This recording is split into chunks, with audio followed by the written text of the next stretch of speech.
ചിത്രത്തിൽ പൃഥ്വിരാജ് അവതരിപ്പിക്കുന്ന സയ്യിദ് മസൂദ് എന്ന കഥാപാത്രത്തിന്റെ ക്യാരക്ടർ പോസ്റ്ററാണ്. നമസ്കാരം, കൊട്ടാരക്കര മീഡിയയിലേക്ക് സ്വാഗതം. മലയാള സിനിമാ പ്രേക്ഷകർ ഒന്നടങ്കം കാത്തിരിക്കുന്ന ചിത്രമാണ് പൃഥ്വിരാജിന്റെ സംവിധാനത്തിൽ മോഹൻലാൽ നായകനായി എത്തുന്ന ചിത്രമായ എമ്പുരാൻ. കഴിഞ്ഞ ദിവസങ്ങളിലായി ചിത്രത്തിലെ താരങ്ങളുടെ ക്യാരക്ടർ പോസ്റ്ററുകൾ അണിയറ പ്രവർത്തകർ പുറത്തുവിട്ടിരുന്നു.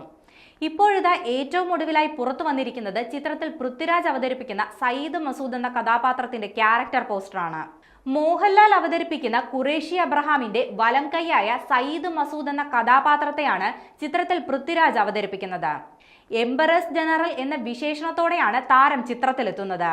ക്യാരക്ടർ പോസ്റ്ററിനോടൊപ്പം പങ്കുവച്ച വീഡിയോയിൽ കഥാപാത്രത്തെക്കുറിച്ച് പൃഥ്വിരാജ് പങ്കുവെക്കുന്നുണ്ട്. ഖുറേഷി അബ്രഹാമിന്റെ പടത്തലവനായിട്ടായിരുന്നു പൃഥ്വിരാജ് ഒന്നാം ഭാഗത്തിൽ വേഷമിട്ടത്. എന്നാൽ രണ്ടാം ഭാഗത്തിൽ കുറച്ചധികം കഥാപശ്ചാത്തലമുണ്ട് പൃഥ്വിരാജ് അവതരിപ്പിക്കുന്ന സയ്യിദ് മസൂദിന്.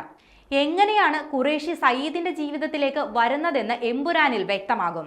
ലൂസിഫർ അവസാനിക്കുമ്പോൾ ഖുറേഷിയെ തൊടാൻ കഴിയുന്ന ആരും ഈ ലോകത്തിലില്ല എന്ന ധാരണയിലാണ് നമ്മൾ സിനിമ കണ്ടു പിരിയുന്നത്.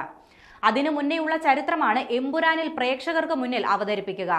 ലൂസിഫർ ഫ്രാഞ്ചൈസിയിലെ എല്ലാ കഥാപാത്രങ്ങളെ പോലെയും മുരളി ഗോപി എഴുതുന്ന എല്ലാ കഥാപാത്രങ്ങളെ പോലെയും സയ്യിദിനും ഒരു പാസ്റ്റ് ഉണ്ട്. അയാളുടെ ഒരു കഥ, അയാളുടേതായിരുന്ന ഒരു ലോകം, ആ കഥ എന്തായിരുന്നു എന്നും ആ ലോകം എന്തായിരുന്നു എന്നും ആ ലോകത്തിലേക്ക് എങ്ങനെയാണ് ഖുറേഷി അബ്രഹാം കടന്നു വന്നതെന്നും നിങ്ങൾക്ക് എമ്പുരാനിലൂടെ മനസ്സിലാകും. ലൂസിഫർ ഫ്രാഞ്ചൈസിയിലെ എല്ലാ കഥാപാത്രങ്ങളെ പോലെയും മുരളി ഗോപി എഴുതുന്ന എല്ലാ കഥാപാത്രങ്ങളെ പോലെയും സയ്യിദിനും ഒരു പാസ്റ്റ് ഉണ്ട്. അയാളുടെ ഒരു കഥ, അയാളുടേതായിരുന്ന ഒരു ലോകം, ആ കഥ എന്താണെന്നും ആ ലോകം എന്തായിരുന്നുവെന്നും ആ ലോകത്തിലേക്ക് എങ്ങനെയാണ് അബ്രാം ഖുറേഷി എത്തിയതെന്നും പ്രേക്ഷകർക്ക് എമ്പുരാനിലൂടെ മനസ്സിലാകുമെന്നാണ് പൃഥ്വിരാജ് വീഡിയോയിൽ പറയുന്നത്. മുരളി ഗോപിയുടെ രചനയിൽ പൃഥ്വിരാജ് സുകുമാരൻ സംവിധാനം ചെയ്ത 2019 പുറത്തിറങ്ങിയ ലൂസിഫറിന്റെ രണ്ടാം ഭാഗമാണ് എമ്പുരാൻ. ലൈക പ്രൊഡക്ഷൻസിന്റെ ബാനറിൽ സുഭാസ്കരൻ അല്ലിരാജയും ആശീർവാദ് സിനിമാസിന്റെ ബാനറിൽ ആന്റണി പെരുമ്പാവൂരും ചേർന്നാണ് ചിത്രം നിർമ്മിക്കുന്നത്. മാർച്ച് 27-നാണ് ചിത്രം തിയേറ്ററുകളിലേക്ക് എത്തുക.